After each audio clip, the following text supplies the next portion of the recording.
Welcome to Oakland Is. Oakland Is spotlights movers and shakers and image makers. Today we have a play that is being produced and shown in the city of San Francisco called The Soldier's Story, and it's by Charles H. Fuller. Two of the guests that we have with us today are going to share with us something about the play, but also share some of their talent that they're displaying in the various capacities that they play. We have the captain, let's see, I think it's Private First Class Peterson? Yes. That's right, that's your role? Yes. And you are also the producer? Correct. And let's see, you play the role of Private First Class Peterson? Yes, ma'am. That's your role. And let's see, what other role do you play? Is that it? That's it. That's it. And the other guest is Mr. Khary Moye. Yes. Khary. Would you mind spelling that, please? Khary. Khary. I just love to hear that. And the spelling of the last name? Moye. Moye. It's very unique. Khary Moye. Yes. My mom wanted to make sure I was unique. Say that again. My mother wanted to make sure I was unique.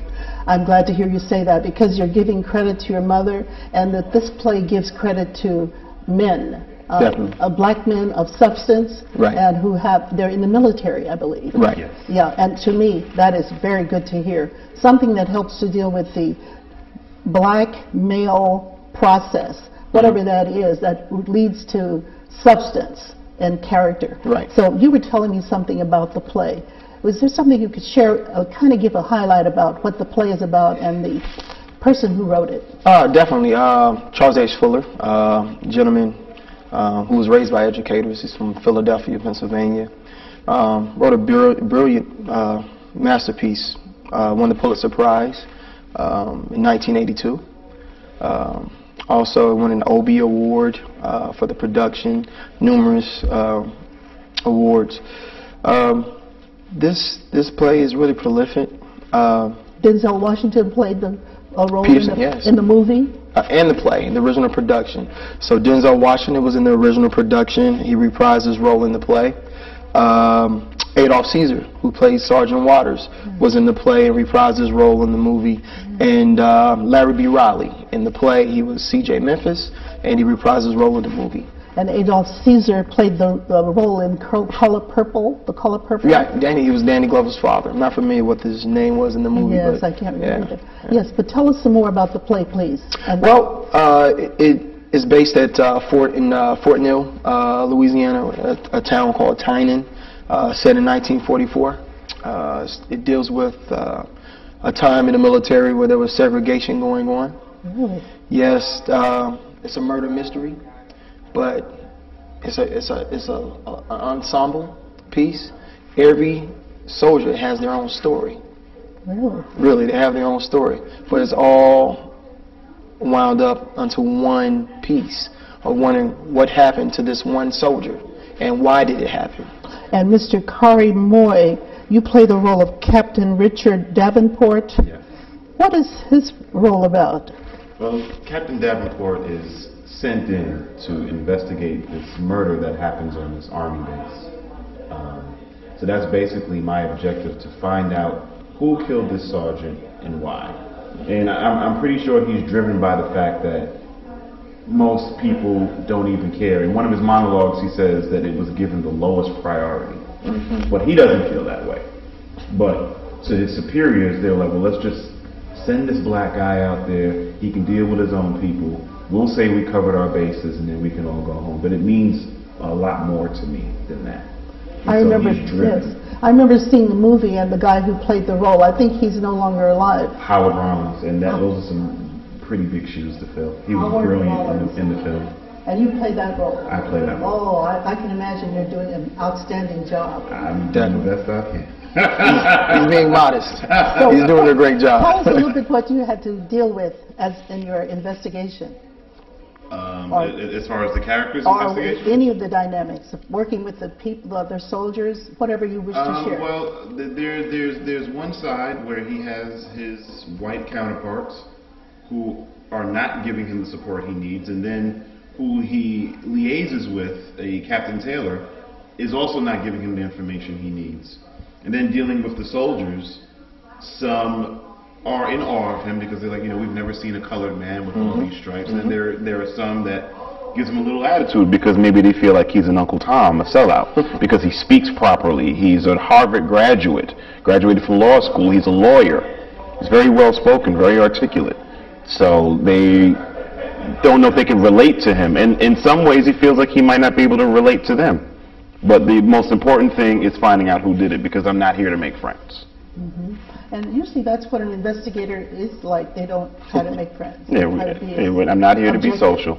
Exactly. I need to be as objective and as separated as possible. Exactly. Right. Yeah, and I think that's what we often need, is someone who can do that. And you have a powerful voice.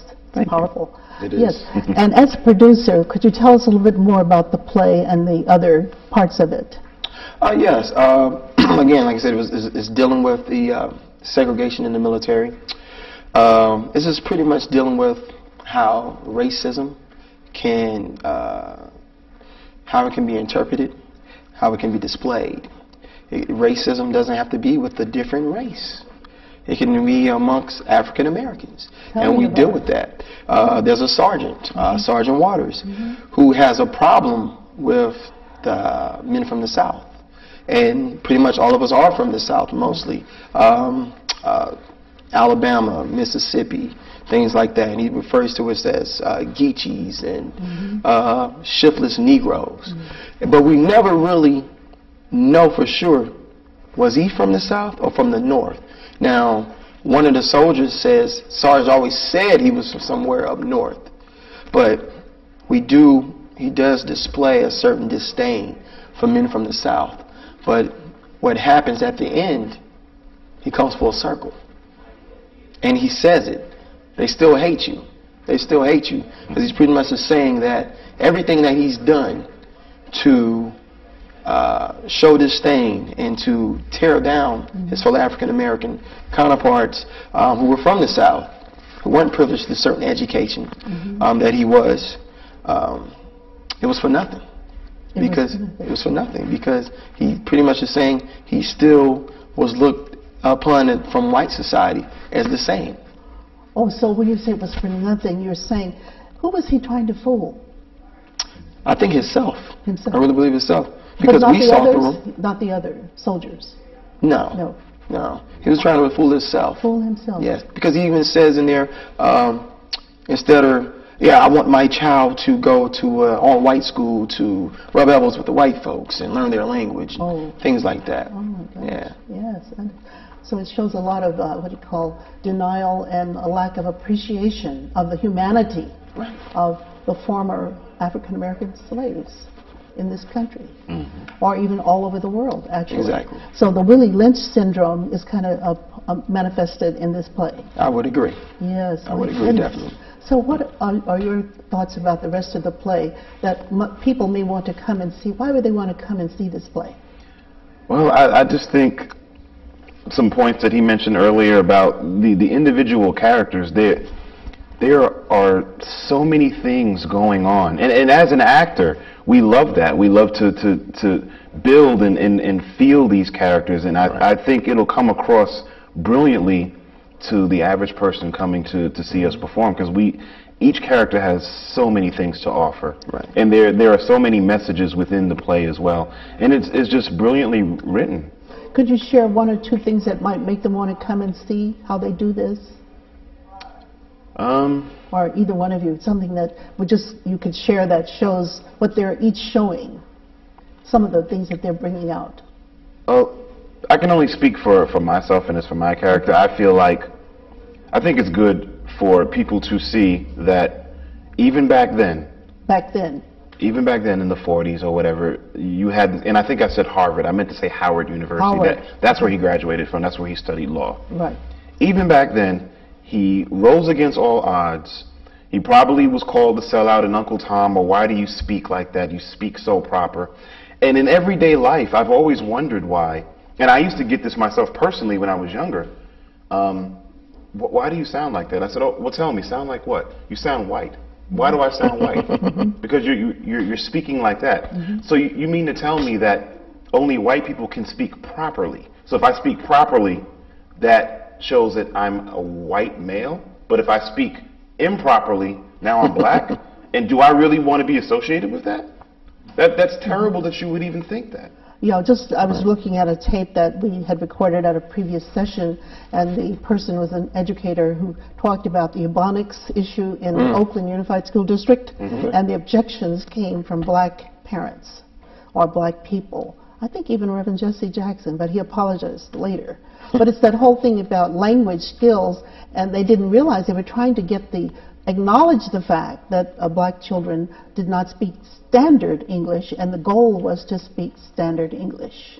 So the superintendent, who was a black woman, had received these negative thoughts from the black people who didn't feel that they wanted their children speaking Ebonics. But they were not teaching Ebonics. They were trying to teach standard English, but with an awareness of how Ebonics is manifested. So it shows that there's a lack of a willingness to accept what is, rather than to immediately jump to conclusions. So have you thought of some other things that might be... Well, I just think the reason why I wanted to jump on this bandwagon and produce this play is because, you know, I am young. I do come from a sturdy family, but at the same time, my grandparents, my parents instilled in me certain values that I think are getting lost today amongst the youth. My grandparents always let me know about the struggles they had to go through to get an education. And I think now that we're privileged, my youth, they don't really understand the sacrifices. And this play shows that. It shows the struggle. Like, this is in the 40s. It's not long ago that you see that we were segregated. We couldn't even die for our own country. They wouldn't let us go fight. They thought we weren't even competent enough to even die for our own country. Couldn't fly airplanes either. There you go. So before there was a Colin Powell, you see what I'm saying? And one thing I want to point out that was so powerful about this piece, and he delivers this so perfectly and eloquently. He says at the end, you will see more of us. Now let's fast forward a few decades. He says you'll see more of us in charge. I think we do have an African-American president, the last time I checked. That's right. You will get used to it. That's right. You will. Yeah, so this whole thing about the black person, though, that soldier who saw himself as better than the others, he had white ancestry? As far as I understand, I don't think so. Well, why was he so down on the other? Well, it's because his father told him. Told him he what? says it. His father told him, you have to turn your back on this kind. Really? Because you want to be, because his father was oppressed. I think what his father was saying was, his father didn't want him to really alienate people. His father wanted him to aspire for greatness, to be better than what he was. Because he says his father, he was just chuck coal from a wagon, didn't know how to read and write. But he wanted his son to have education. Oh, I see. You know? And he probably loved his father. Yes. And respected him. Yes, definitely. Even though he spoke perhaps the way he spoke. Right. So then it shows a real inability to make a transition and to have appreciation. Isn't that sad? It is. My God. It's very sad. To hear that he could not appreciate what is, because his father knew the reality. Right. And was trying to teach him. So that does show the need for some help in terms of parenting and skills like Definitely. that. Yeah. Definitely. Because our parents do help us, shape us, and help to Definitely. determine what we become. That's right. That's why I heard you say a lot of the things that nurtured you. Right. And I believe you were saying something too early on about that, the process, and how important that is. The process of Being parented, having parents. Oh yeah, I was very fortunate. For the most part, I was just raised by my mother. I didn't know my father till I was 16. But being around someone who everything was about me. I saw the sacrifice. I saw the love. And in part, a lot of me wanting to become an actor was because of her, because we would go to the movies a lot, and we would sneak in, see a couple of movies. You know, she didn't have a lot of money, but, you know, that was our entertainment. And she always encouraged me, like, you know, whatever you want to do, go after it. If you really feel like this is what you're meant to do, then do it. And well, then this play, I have a feeling people really want to see this play. Oh, what were you going to say about Mr. Fuller? You had something to share about him, the author of the play? Yeah, it's funny. You know, when I studied Charles Fuller, To touch back on what Khary said, he said what he had parents who were educators and who really believed in him and told him you can really be anything you want to be. Go for it. And he said, you know what? I want to be a writer. Oh, okay. Yeah. I saw an interview when he said, he's like, well, I'm not going to be Dr. J, or I'm not going to be this other great football player. I have a talent for expressing myself with a pen and a pad. Oh. And he put together a great piece. Thank you so much. I can hardly wait. Thank you. Thank you. The Southern guys, Sarge wasn't exactly crazy about him, except for CJ. It's a low, I say it's a low, low, low down dirty shame. It's a low, it's a low, low down dirty shame. Big Mississippi boy, Say we're fighting Hitler. Well, yeah, now. Won't let us in the game. Oh, he worked harder and faster than everybody. Wasn't a man on the team didn't like him. Sarge took to him the first time he saw him. Wilkie, he says, what have we got here? A guitar playing man. Boy, you ever hear Blind Willie Reynolds? Yes, sir. Son House. Yes, sir. Henry Sims. Yes, sir. You heard all them places? Every one of them. I was stationed in Mississippi a couple of years ago. Hey, you from down that way, ain't you? Yes, sir. Yes, sir, I am. Well, they used to play over at a place called the Bandana Club. Outside Camp J.J. Riley. Then I played there once, sir. Ain't that something? Yes, sir. Well, folks used to come from everywhere. I mean, people, I used to go there from time to time. Folks would be dancing and sweating. Yeah, guitar pickers strumming and shouting. It would get wild in there sometime. Reminds me of a place I used to go in France. A place called the Café Napoleon. You really like the blues, huh, sir? And no other kind of music. Where'd you learn to play so good? I come by here yesterday and heard someone picking. One of the men told me it was you. Well, now, my daddy taught me to play, sir. Well, you play pretty good, boy. Thank you. Wilkie, wasn't that good? Yes, indeed, Sarge. Welcome back to the second segment where we talk about the play, The Soldier's Story. And it's playing in San Francisco at Fort Mason with the, I think it's located near the waterfront. It's an old military base. Old military base. Appropriate, isn't it, for this play? Barracks included. Yes, included. And both of you have your uniforms on here, and then you're without your uniform. Is that right? Well, this was the basic uniform for back in that day in the Army. Yeah. They really didn't wear fatigues like how you see modern soldiers wearing. It was just the greens. Really? Yes, ma'am. Unless you were an officer. Yes, ma'am. Is that right?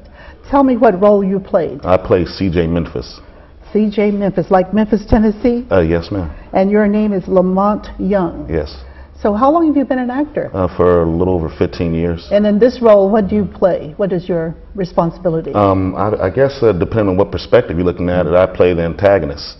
But because the play is really about, like we were talking about earlier before the show, it's about different paradigms within the black community and the black culture back during the 40s. There was a big rift in the way that we as black people represent ourselves, whether or not we were going to be subordinate, agrarian type cultures, staying subordinate to those that are in power, or whether we were going to press against what was going on and start getting into arenas where we have the ability to institute some kind of change, like in law or generals and captains and whatnot. So I represent the old, which is trying to be weeded out, and that's kind of what it is. Yeah. So that role must be difficult to play. Well, not really because of my family. I kind of experienced that. My mom, she comes from the other side of the track, so to say, and my father, he's the professor and an educated, teacher at UC Berkeley and stuff, and in our family, even because of those two things, it was hard for my father's mother to even deal with my mom or either our side of the family, and we were alienated from a lot of different things. So I've experienced a lot of that stuff because it still goes on now. It tells me that the Willie Lynch syndrome has just done a lot of harm to the psyche of African Americans from the very beginning, because he was programming people to know how to hate one another, even in your family.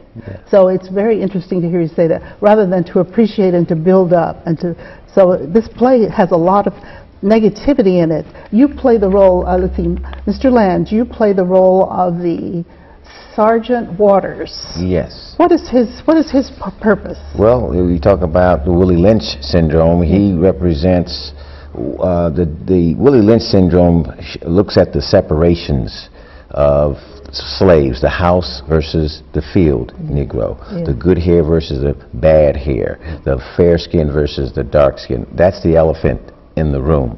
And Willie Lynch said it's going to last for 1,000 years when he said that in 1500. And he was from England at the time, and it was about slavery here in this country. And if you can find those separations, you'll do good. So within the black community, we have these issues, and in this case it's also the North versus the South as African Americans at that time. So he's a spit and polish soldier, but he's also got an issue with alcohol.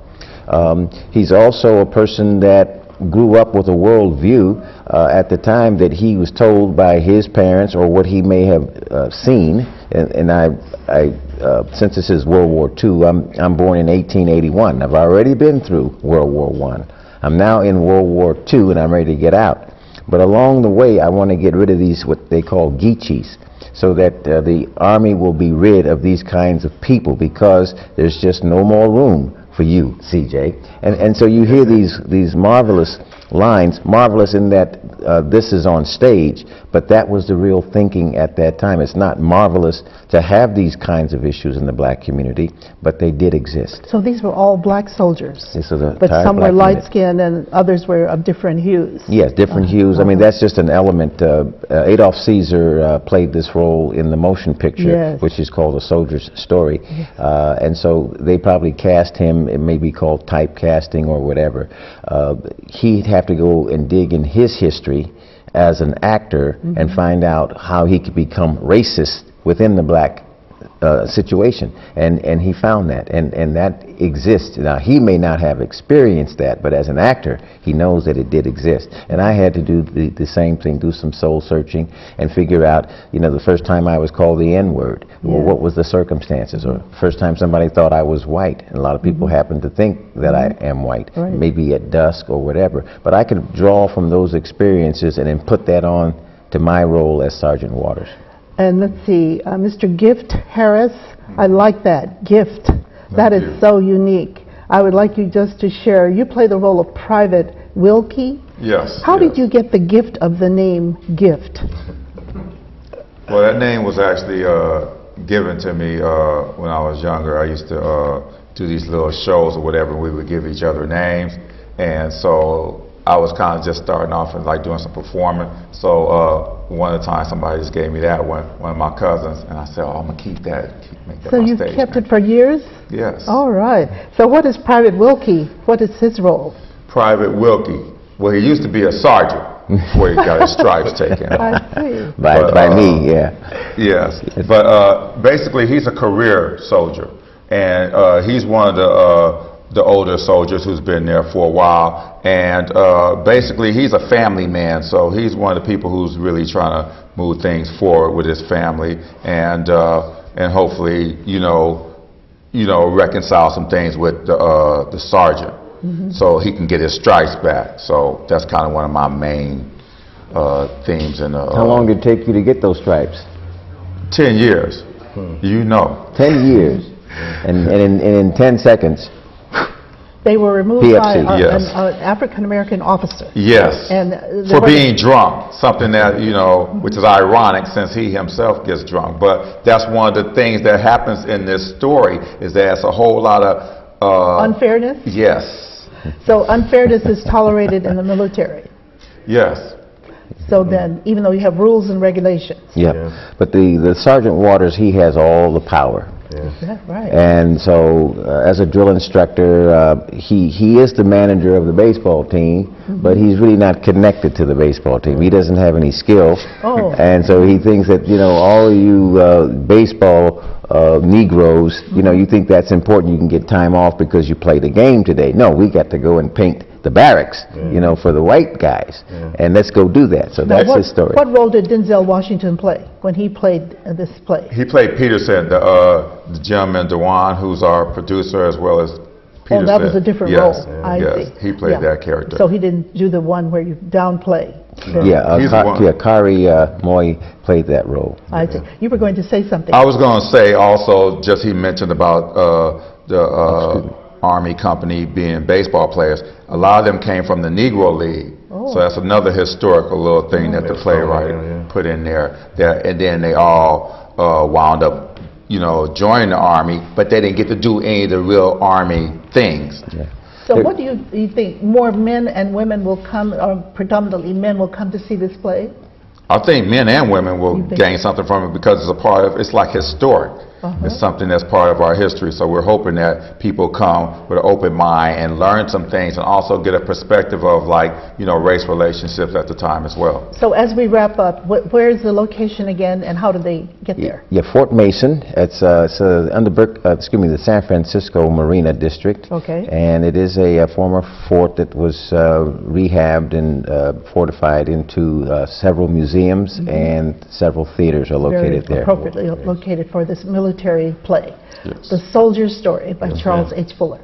Thank you, all three of you, for what you're doing. I'm so appreciative. Thank you. Thank you. Thank you for having us.